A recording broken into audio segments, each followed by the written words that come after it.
कपड़े धोने वाली बहू।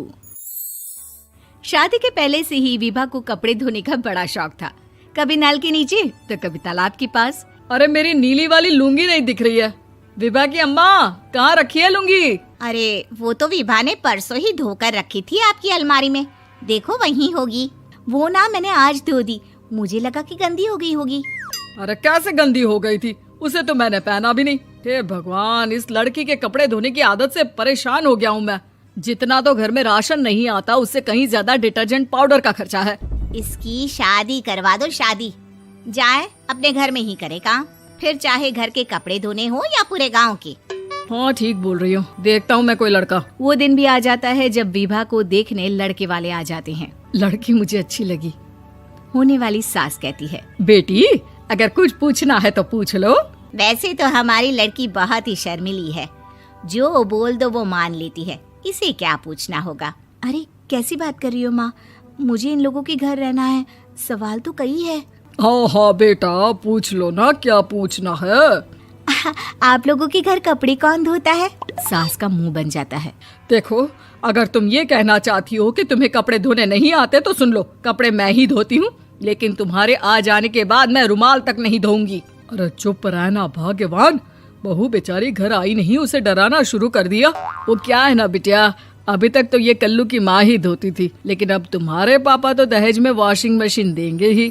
तभी विभा की माँ बोल पड़ती है, सवाल भी पूछा तो क्या। वैसे भाई साहब, मशीन की तो फिर भी कपड़े धोने की कैपेसिटी होती है। मतलब जो बिटिया दे रहे हैं ना विभा, इसे कपड़े धोने का बहुत शौक है। ये आप लोगों के क्या, आस पड़ोस गांव मोहल्ले सबके कपड़े धो दे और उफ तक ना करे। बाहर देखा नहीं आपने कितने कपड़े सूख रहे हैं? सब हमारी बिटिया ने ही तो धोए हैं। बस भी करो ना माँ, शर्म आ रही इतनी तारीफ सुनकर।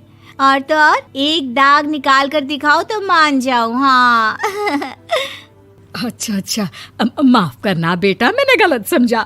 हमें तो रिश्ता बहुत पसंद है। और ऐसे जुड़ जाता है रिश्ता कपड़े धोने का शौक रखने वाली विभा का। उसकी शादी हो जाती है कोयला फैक्ट्री में काम करने वाले कल्लू के साथ। शादी के बाद अचानक विभा चिल्लाती हुई सास के पास आती है। सासू माँ, अरे सासू माँ कहाँ है आप?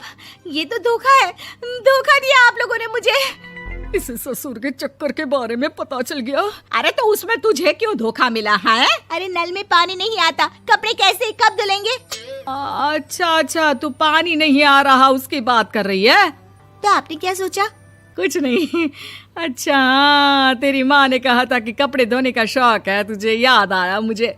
शौक बोलकर कपड़े धोने वाले मेरे जुनून को कम ना आके सासू माँ, कपड़ा धोना मेरा गुरूर है।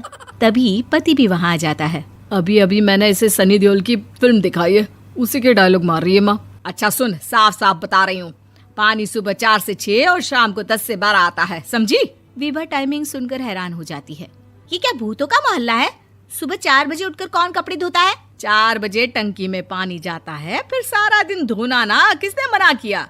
अरे कैसी बात कर रही हैं? 200 लीटर की टंकी में कितने कपड़े धो लूंगी मैं? सुबह ही उठ जाऊंगी मैं। अब क्या था, विभा सुबह 4 से लेकर रात के 12 बजे तक कपड़े ही धोती रहती। एक रोज सास पड़ोस से निकलकर कहीं जा रही होती है कि साथ वाली कहती है, हाँ कल्लू की माँ, जरा ये बताओ कि 2 साड़ी है, 2 ब्लाउज और एक पेटीकोट और एक नाड़े वाला लंबा कच्छा। हाँ तो? अरे तो क्या, कितना लोगी धुलाई ये बताओ। धोबन दिख रहे हैं हम क्या? हमारे पति सरकारी नौकरी से अभी रिटायर हुए हैं और बेटा सुपरवाइजर है कोयला फैक्ट्री में। धोबन समझ रखा है हमें? हाय रे कल्लू की अम्मा, माफ कर दो, वो तो मोहल्ले में यही सब बता रहे थे कि तुमने बहू को कपड़ा धुलवाने के काम में लगा दिया है। सास को पड़ोसन की बात सुनकर गुस्सा आ जाता है। वो घर पहुंचती है जहां घर के बाहर ही इतने सारे कपड़े सूख रहे होते हैं जितने कि किसी धोबन के घर पर। अरे ओ कल्लू की दुल्हन, बाहर निकल। माँ जी यहीं आ जाओ, बाथरूम में चादर धो रहे हैं हम। अरे अभी हम धोते हैं, तुमको बाहर निकलो। ये आस पड़ोस वाले बोल रहे हैं कि हम बहू से कपड़े धुलवा कर उसे कपड़ा धोने वाली बना दिए हैं। अरे छोड़ो ना माँ जी, किन लोगों की बातों में आती हो? आस पास के लोगों का तो काम ही होता है कि वो किसी तरह सास बहू को लड़ा दे। बहू सारे घर के कपड़े धोती है, ये क्या कम है? बोलिए। सास को भी लग जाता है कि वो बहू का ये सनकीपन नहीं छुड़वा सकती, इससे अच्छा है कि खुद ही चुप हो जाए। एक रोज सास और बहू मंदिर जाते हैं, जहाँ सास की साड़ी वहाँ खड़ी भीख मांगने वाली से मिलती है। माँ जी क्या बात है, आपकी साड़ी उस भिखारन से कितनी मिल रही है ना? हाँ हाँ देखो तो, दोनों की साड़ी मिल रही है। क्या बात है कल्लू की अम्मा, तुम खुद को तो अफसर की बीवी बताती हो और ऐसी सिंपल सी प्लेन साड़ी पहनकर घूमती हो। सिंपल और प्लेन नहीं है ये साड़ी। तो क्या सोने के धागे से फूल बने हैं? कुछ भी सासू माँ, कुछ भी। हाँ बने थे इस साड़ी में सोने के धागे से फूल। मेरे पति लेकर आए थे मद्रास से स्पेशली मेरे लिए 10,000 की। ताहे भाई साहब इस भिखारन के लिए भी सेम टू सेम साड़ी लेकर आए होंगे 10,000 की। सास उस वक्त तो कुछ नहीं कहती, लेकिन बहू के साथ घर आती है और अलमारी से एल्बम निकाल कर लाती है। ये साड़ी देख रही है, ये वही साड़ी है जिसे मैंने अभी पहना था। इस साड़ी में ये जो चमकदार फूल दिख रहे हैं ना, ये सोने के धागों से काटे गए हैं। लेकिन तू लोकल वॉशिंग मशीन ब्रश से घिस घिस कर सारे फूलों को निकाल कर साड़ी प्लेन कर दी। मुझे माफ कर दीजिए सासू माँ। और तो और, जब मैंने तुझे तेरी गलती के लिए कुछ नहीं कहा, लेकिन तूने तो सबके सामने मेरा मजाक ही बना दिया। क्यों? बहू को समझ में आ जाता है कि अब से उसका कपड़े धोना बंद।